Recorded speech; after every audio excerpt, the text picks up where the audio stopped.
नमस्कार दोस्तों, स्वागत है आप सभी का पाथफाइंडर पर। तो दोस्तों, दुनिया की सबसे एडवांस्ड और पावरफुल टेलीस्कोप है जेम्स वेब टेलीस्कोप एंड इसको हबल का ही उत्तराधिकारी भी बताया जाता है।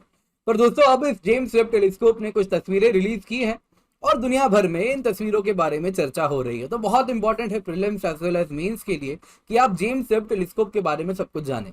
मुझे मालूम है आपको भी उत्सुकता होगी कि इन तस्वीरों में आखिर क्या दिखा, तो उन पर भी हम चर्चा करेंगे, पर उससे पहले जेम्स वेब के बारे में जान लेंगे। अगर आपको ऑलरेडी मालूम है तो towards the latter part of the class आप स्विच कर सकते हैं, आगे बढ़ सकते हैं। अन्यथा एडवाइजेबल है पूरी देखें, अंत तक देखें, क्योंकि जेम्स वेब टेलीस्कोप बहुत इंपॉर्टेंट है prelims as well as mains के लिए।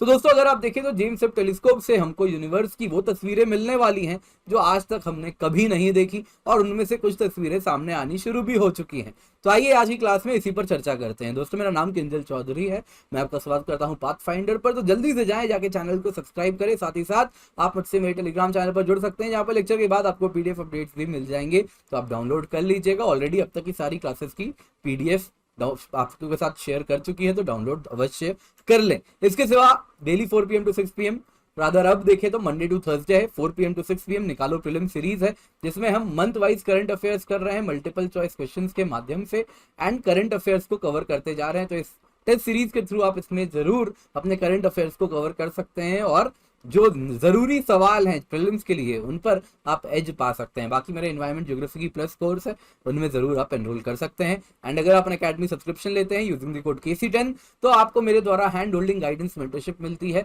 तो आप निश्चिंत होकर ये कोड यूज करें और फिर मुझसे संपर्क करें। एंड आप जब भी ये कोड यूज करेंगे तो आपको मेरी हैंड होल्डिंग गाइडेंस मिलेगी, जब भी आप 1 साल या उससे अधिक की प्लस या फिर आइकनिक या फिर कॉम्बो सब्सक्रिप्शन परचेज करते हैं। तो न्यूज में क्या है दोस्तों? न्यूज में है नासा की जो उपलब्धियां हैं उससे दुनिया वाकिफ है। कई टेक्नोलॉजीज, अलग अलग टेक्नोलॉजीज पर नासा काम कर चुकी है, और यूनिवर्स की जो अंडरस्टैंडिंग है वो बेहतर करने में नासा के, अगर आप देखें तो हबल टेलीस्कोप का बहुत बड़ा रोल रहा है। पर अब हबल टेलीस्कोप से भी ज्यादा पावरफुल है जेम्स वेब स्पेस टेलीस्कोप, जिसको लॉन्च किया गया था पिछले साल, और अब उसकी तस्वीरें आनी शुरू हो चुकी हैं। तो कुछ तस्वीरें रिलीज की गई हैं दुनिया के साथ, और इसके साथ अगर आप देखें तो ये टेलीस्कोप ने क्या पाया है और क्या देखा है, इस पे दुनिया भर की उत्सुकता बनी हुई है, दुनिया भर के लोगों की उत्सुकता बनी हुई है। तो इससे पहले आगे बढ़े उन तस्वीरों के बारे में देखें, आइए नासा के जेम्स वेब स्पेस टेलीस्कोप के बारे में जान लेते हैं। दोस्तों, ये एक इंफ्रारेड स्पेस ऑब्जर्वेटरी है। दिसंबर 25, 2021 को इसको लॉन्च किया गया था, और अब ये अपने लोकेशन पर पहुंच चुकी है और तस्वीर भी भेज रही है। इसको दोस्तों नासा ने अकेले नहीं बनाया है, याद रखिएगा।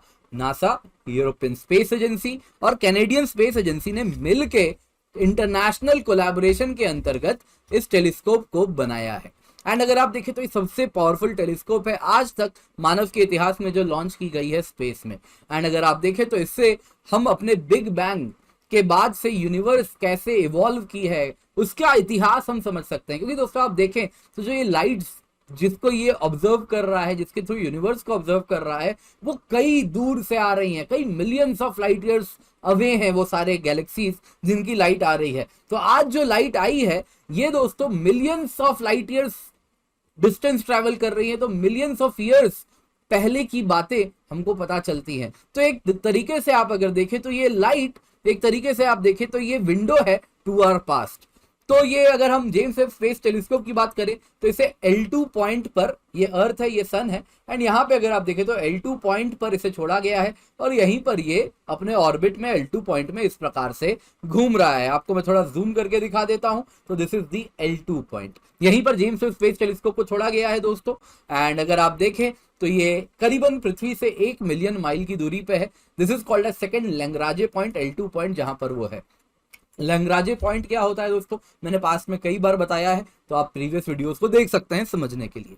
बाकी दोस्तों इसमें अगर आप देखें तो 21 फीट बड़ी मिरर है, और इस मिरर में आप देखें तो 18 गोल्ड कोटेड मिरर्स हैं। गोल्ड का क्यों इस्तेमाल किया गया है, नॉर्मल मिरर क्यों नहीं यूज किया गया? दोस्तों गोल्ड का इसलिए इस्तेमाल किया गया है क्योंकि James web space telescope infrared spectrum पर ऑपरेट करता है, और ये जो गोल्ड है इसकी इंफ्रारेड को रिफ्लेक्ट करने की जो क्षमता है वो 99% होती है। इसीलिए इसमें 18 गोल्ड कोटेड मिरर्स आपको देखने मिलेंगे, जो कि जिसके द्वारा इंफ्रारेड को इतने बड़े से इलाके से जो ऑब्जर्वेशन आ रही है उसको रिफ्लेक्ट करके जेम्स वेब के जो फोकस है वहां पर भेजा जाता है। एंड ये हबल टेलीस्कोप की ही सक्सेसर बताई जाती है। तो आइए थोड़ा अंतर भी जान लेते हैं। जेम्स वेब टेलीस्कोप और हबल्स टेलीस्कोप में। तो जेम्स वेब स्पेस टेलीस्कोप अगर आप देखें तो 1.5 मिलियन किलोमीटर दूर है पृथ्वी से। 1.5 मिलियन किलोमीटर, 1 मिलियन माइल कहा था मैंने, 1.5 मिलियन किलोमीटर में हो गया, तो बहुत दूर है। वहीं जो हबल स्पेस टेलीस्कोप था वो बिल्कुल पृथ्वी के पास 570 किलोमीटर के एल्टीट्यूड पर था। तो इस वजह से अगर आप देखें तो हबल स्पेस टेलीस्कोप जो कि बिल्कुल पृथ्वी के पास था वो सर्विसेबल था। वो अगर बंद पड़ जाता था तो वहां पे हम एस्ट्रोनॉट्स को भेज के उसे रिपेयर करवाते थे, लेकिन ये अगर बंद पड़ गया तो ये रिपेयर नहीं कर पाएंगे, 1.5 मिलियन किलोमीटर की दूरी पर है। बाकी अगर आप देखें तो जो प्राइमरी मिरर है जेम्स वेब स्पेस टेलीस्कोप में वो 6.5 मीटर का है। वहीं अगर आप हबल स्पेस टेलीस्कोप में देखें तो प्राइमरी मिरर 2.5 मीटर 2.4 मीटर्स का है। तो इसका प्राइमरी मिरर बहुत बड़ा है, तो बड़े इलाके से जो इंफ्रारेड स्पेक्ट्रम है उसको ये रीड कर सकता है। इसके सिवा जो नंबर ऑफ मिरर सेगमेंट्स हैं, अगर आप हबल स्पेस टेलीस्कोप में देखें तो बस 1 मिरर थे, लेकिन यहाँ पे 18 गोल्ड कोटेड मिरर्स आपको देखने मिल रहे हैं। इसके सिवा जैसा बताया service condition, James Webb space telescope को आप सर्विस नहीं कर सकते। बाकी किस वेवलेंथ में ऑपरेट करती है बड़ा इंपॉर्टेंट है, जानिएगा। जेम्स वेब स्पेस टेलीस्कोप अगर आप देखें तो इंफ्रारेड स्पेक्ट्रम पर ऑपरेट करती है, नियर इंफ्रारेड से लेके मिड इंफ्रारेड स्पेक्ट्रम पर ये ऑपरेट करती है। वहीं हबल स्पेस टेलीस्कोप अगर आप देखें तो ultra violet, visible and parts of near infrared light को ये रीड करती थी, और वही वाला यूनिवर्स को ये सी कर पाती थी, देख पाती थी। तो इस वजह से, क्योंकि इन दोनों की जिस स्पेक्ट्रम में ये डील कर रहे हैं वो फंडामेंटली डिफरेंट है, तो मिशन का ऑब्जेक्टिव भी अलग हो जाता है। हबल स्पेस टेलीस्कोप से हमने 12.5 बिलियन साल के इतिहास तक कैसा यूनिवर्स रहा है वो हमने देखा है, लेकिन अब जब जेम्स वेब स्पेस टेलीस्कोप हम यूज करेंगे तो हम 1 बिलियन ईयर्स और पीछे जा सकेंगे। 13.5 बिलियन ईयर्स के इतिहास में जाकर कैसे न्यू गैलेक्सीज बनी है, यानी यूनिवर्स को बने करीबन बस आधा बिलियन 1 बिलियन साल हुआ था, उसके बाद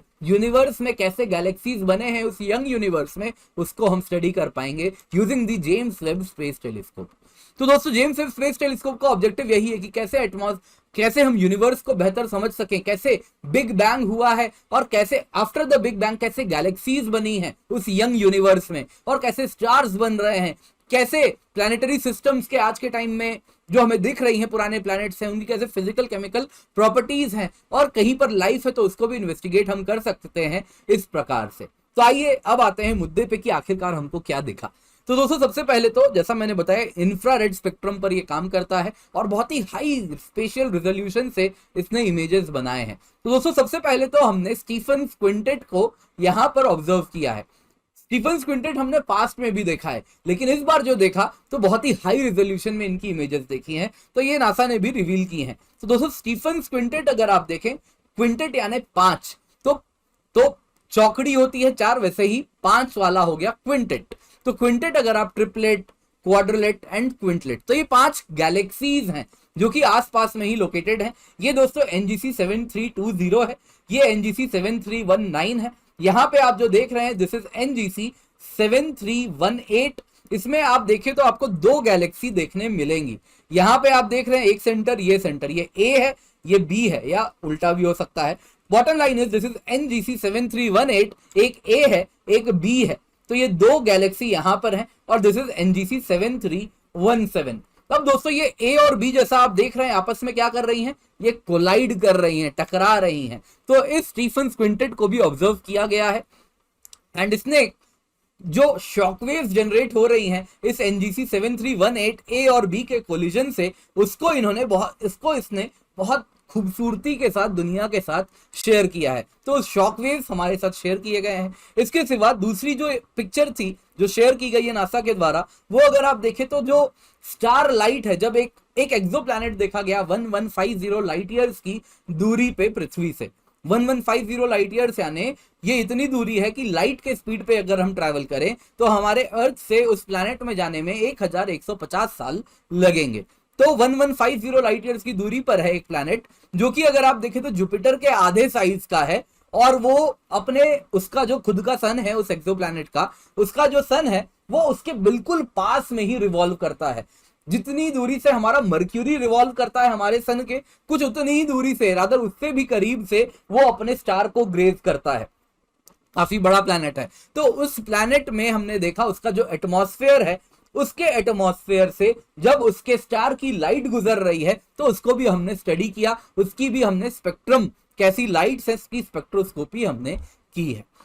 इसके सिवा अगर आप देखें तो हमने और एक एक्सोप्लैनेट जो कि वॉस्प 96b है, उसके जो कि 2014 में ही डिस्कवर किया गया था, उसके बारे में भी हमने और कुछ नई इंफॉर्मेशन निकाली है।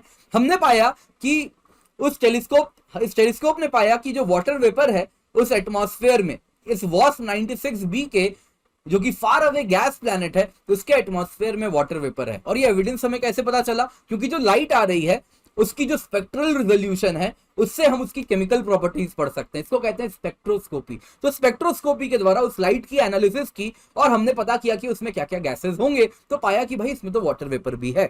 इसके सिवा हमने जो सबसे स्टनिंग बात है वो ये है कि 1150 लाइट ईयर्स की दूरी पे ये जो प्लैनेट है दोस्तों, उसके बारे में भी हमने काफी इंफॉर्मेशन कवर कर लिया है। वॉस्प 96b जो कि आप देखें तो एक्सो प्लैनेट है और काफी जुपिटर के साइज का है, जैसा मैंने आपको यहाँ पर बताया। तो इसी की बात हो रही थी। तो इसके बाद हमने जो अगर आप देखें तो और भी चीजें जो हमने, ये सारी कुछ इंपॉर्टेंट चीजें हैं जो इन इमेजेस ने शेयर हुई हैं एंड काफी इंपॉर्टेंट आप इनके बारे में जाने। तो दोस्तों अगर सिग्निफिकेंस देखें तो इस हबल स्पेस टेलीस्कोप के बाद जो अब अगला मेजर इवेंट है that is James Webb telescope, एक नया चक्षु है हमारा यूनिवर्स में। तो यूनिवर्स में हम समझ सकेंगे कि पास्ट में कैसे गैलेक्सीज बनी हैं, गैलेक्सीज कैसे आपस में बनी, कैसे वो असेंबल हुई, वो समझना सबसे बड़ा उद्देश्य होने वाला है। इसके सिवा यूनिवर्स को हम समझ पाएंगे। करीबन करीब आप देखें 13.77 बिलियन ईयर्स का हमारा यूनिवर्स का इतिहास है। तो और ये अगर आप देखें तो करीबन जो टाइम लाइन है तो 13.5 बिलियन ईयर्स तक ये स्टडी कर पाएगा, यानी लगभग यूनिवर्स के बनने के बाद कैसे स्टार्स बिहेव किए हैं, कैसे कॉस्मिक डस्ट स्टार्स में कोलैप्स किए हैं, कैसे प्लैनेट्स बने हैं, क्या वो प्लैनेट्स है, तो वो सब हम स्टडी कर पाएंगे। साथ ही साथ यूनिवर्स की क्या डायनामिक्स है वो समझ पाएंगे, और यूनिवर्स से रिलेटेड जो फंडामेंटल क्वेश्चंस हैं वो सब आने वाले दिनों में इस टेलीस्कोप से हमें आंसर हो सकते हैं, यदि इसी प्रकार से हम कोशिश करते रहें और नए नए ऑब्जर्वेशन दुनिया के साथ सामने लाते रहें। दोस्तों अगर आप अकेडमी सब्सक्रिप्शन लेने का सोच रहे हैं तो यूज दी कोड KC10, क्योंकि जब भी आप कोड यूज करेंगे तो आपको सिर्फ 10% ऑफ नहीं, आपको मेरे द्वारा हैंड होल्डिंग एंड मेंटरशिप मिलती है। एंड साथ ही साथ आपको जो गाइडेंस है सारे सब्जेक्ट्स ऑफ GS, ऐसे geography, option and answer writing में मिलती है। तो आप निश्चिंत होकर ये कोड यूज करें। जब भी आप 1 साल या उससे अधिक की या तो प्लस या तो आइकनिक या तो कॉम्बो सब्सक्रिप्शन लें तो use the code KC10 and फिर मुझसे संपर्क करें for hand holding, guidance and mentorship. इसके सिवा दोस्तों कॉम्बो फेस्टिवल हम रन कर रहे हैं, अप टू 15% ऑफ है कॉम्बो सब्सक्रिप्शन में। 1 साल की प्लस कॉम्बो की कीमत है 58,527 रुपीज एंड 1 साल की आइकनिक कॉम्बो की कीमत है 75,129 रुपीज। तो दोस्तों ये कोड यूज करें KC10 for my free hand holding, guidance and mentorship. And साथ ही साथ आपको कहना चाहूंगा दोस्तों, ये जो सेविंग्स है आपको काफी ज्यादा सेविंग्स मिल रही हैं, 3 साल में भी है, 2 साल में भी है, 18 महीने में भी है। तो अपने हिसाब से आपकी जैसी प्रिपरेशन है उसके अनुसार आप ये सब्सक्रिप्शन ले सकते हैं। CSE अश्योर प्रोग्राम भी हम रन कर रहे हैं। 2 साल या उससे अधिक की सब्सक्रिप्शन लेते हैं तो CSE अश्योर मिलता है, जिसमें 1 साल अगर आपको मन मुताबिक रिजल्ट नहीं मिलता है 2 साल के सब्सक्रिप्शन के बाद भी, तो आपको 1 साल का फ्री एक्सटेंशन मिलता है हमारी ओर से। इसके सिवा दोस्तों आप देख सकते हैं UPSC CSE टेस्ट सीरीज भी आपको यहाँ पर देखने मिल रही है। तो mains test series and answer writing program है, ऑप्शनल टेस्ट सीरीज प्रोग्राम है, इन सभी का आप फायदा उठा सकते हैं। UPSC CSE अल्ट्रा कॉम्बैट है संडे को, मैकबुक एयर रैंक 1 को है, आईपैड रैंक 2 को है, सैमसंग मोबाइल रैंक 3 को है। 250 लकी पार्टिसिपेंट्स को गिफ्ट कार्ड्स भी मिलने वाला है। तो use the code KC10 and get become part of it. नीचे कमेंट सेक्शन में लिंक है, उसमें एनरोल कर लें। इसके सिवा अनअकैडमी में आप देख सकते हैं वाइडेस्ट चॉइस ऑफ एजुकेटर्स है, लाइव मेंटरशिप है, daily answer writing practice for mains है। तो इन सब का आप फायदा उठा सकते हैं। बहुत सारे हमारे टॉपर्स हैं, आप जैसा स्क्रीन पर देख सकते हैं। 0% EMI पे हैसल फ्री लोन भी आपको अवेलेबल है, फ्लेक्सिबल टेन्योर है, मिनिमल पेपर वर्क है, 2 घंटे में ही अप्रूवल है। दोस्तों UPSC CSE बैचेस भी हमारे जुलाई 14 से स्टार्ट हो रहे हैं। बाइलिंगुअल है, इंग्लिश है, 2024 के लिए बैचेस हैं, 2023 के लिए बैचेस हैं। तो इनका फायदा आप जरूर उठाएं and become part of it. इसके सिवा दोस्तों UPSC CSE लर्निंग अभी अपग्रेड होने वाला है, कुछ न्यूज आपके साथ हम शेयर करेंगे, तो stay tuned. Thank you so much for joining, have a great day.